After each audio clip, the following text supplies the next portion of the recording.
Bateman is a perfect example of how compassion, awareness of need, and hard work can transform lives, reinforce ideals, and change communities. Bill Bateman is a proud 30-year member of Laborers Union Local 271. 30-year. We can applaud for that.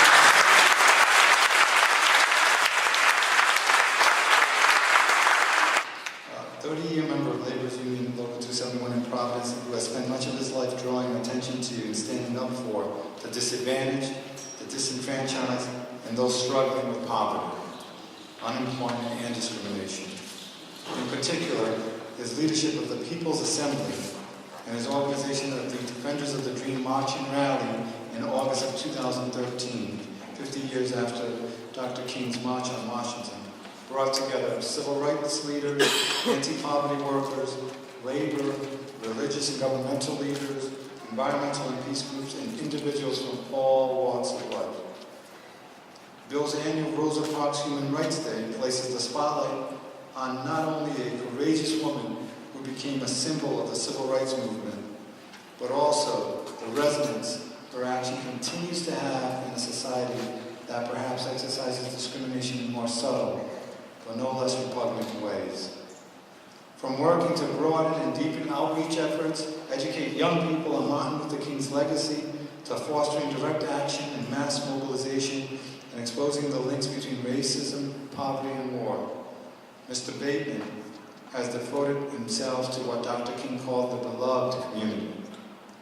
Bill's name and legacy is respected well beyond our borders, and I'm proud to join all of you today in honoring Bill Bateman.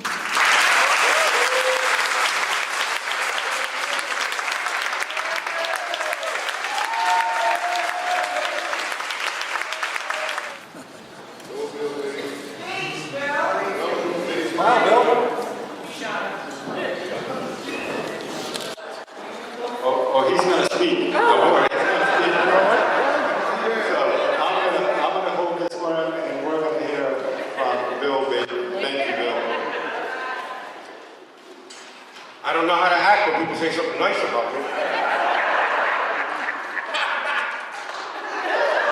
So what knows what I mean?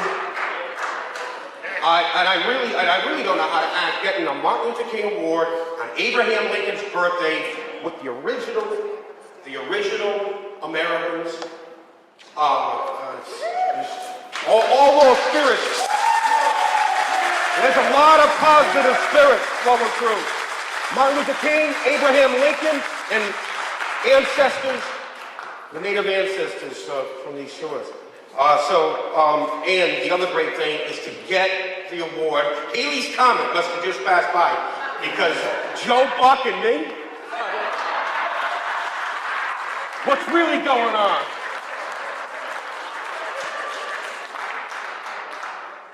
Because we're just grassroots growers, and we do what we do, you know, and we only dress up every once in a while. So Lincoln and King are two of the greatest heroes in the U.S. and world history to me. Both of these people have had the special gift of being human ratchet sets, in that they both began their respective journeys with some backward and regressive beliefs, both of them, but evolved forward, step by step, with consistent and constant evolution and motion forward and never back. We all must admire Lincoln for prosecuting the Civil War, issuing the Emancipation Proclamation, mustering in 200,000 black troops, and ultimately smashing the Confederacy and forever destroying chattel slavery in this country. And we obviously must honor and admire Dr. King for leading the successful movement to end 100 years of Jim Crow apartheid and abolish de jure legal segregation in the US. What's sad about it is that it was totally unnecessary that Dr. King had to do that because those 100 years were totally unnecessary. Those 100 years of terror and disenfranchisement which African Americans suffered began in 1877 when Northern capital conspired to withdraw the Union troops, overturn Reconstruction, and force African Americans back into a semi-feudal condition. But Dr. King answered the call, and he deserves our utmost respect and admiration because he evolved. As he evolved, he became much more than the sum of his parts. He was a civil rights leader, an economic justice leader, then an anti-war leader, and a human rights leader.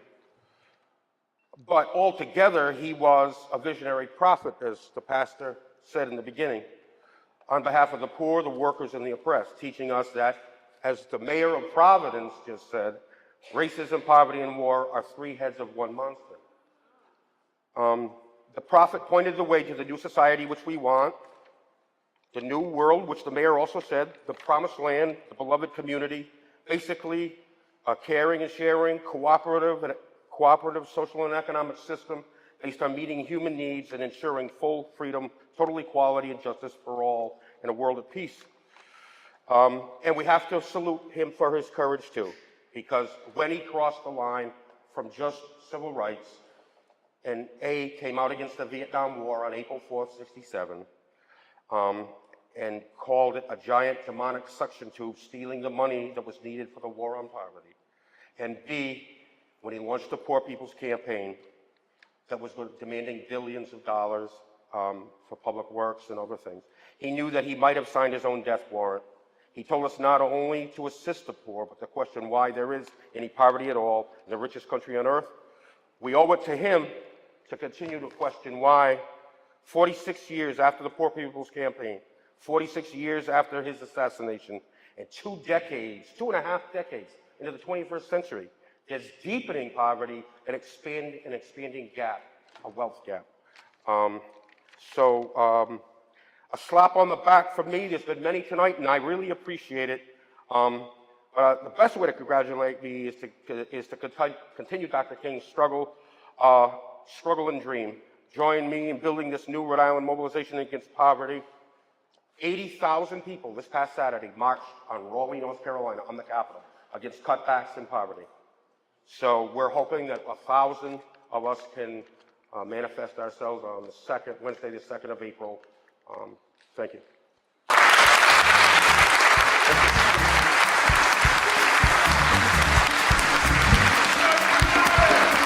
What?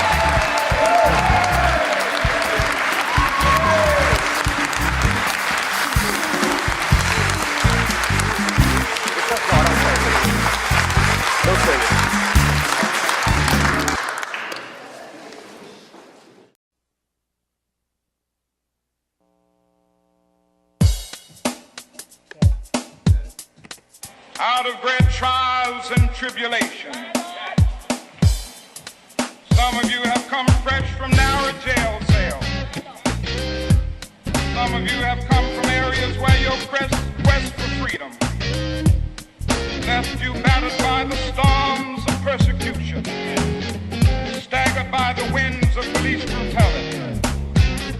You have been the veterans of creative suffering. Continue to work with the faith that unearned suffering is redemptive. Go back to Mississippi.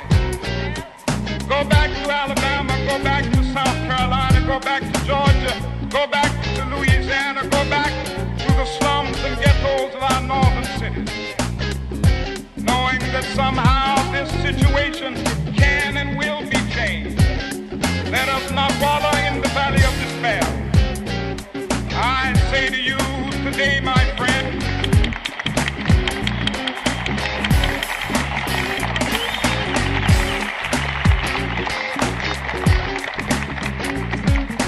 so even though we face the difficulties of today and tomorrow, I still have a dream.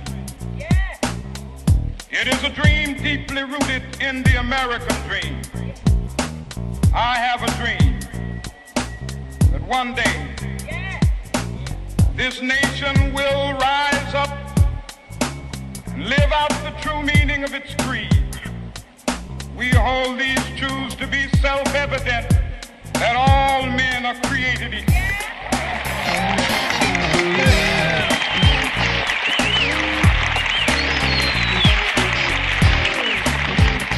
I have a dream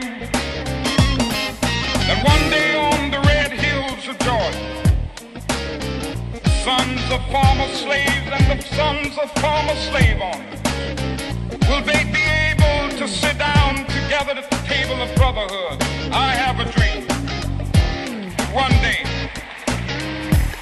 even the state of Mississippi, a state sweltering with the heat of injustice, sweltering with the heat of oppression, be transformed into an oasis of freedom and justice. I have a dream. My 4 little children will one day live in a nation where they will not be judged by the color of their skin, but by the content of their character. I have a dream today.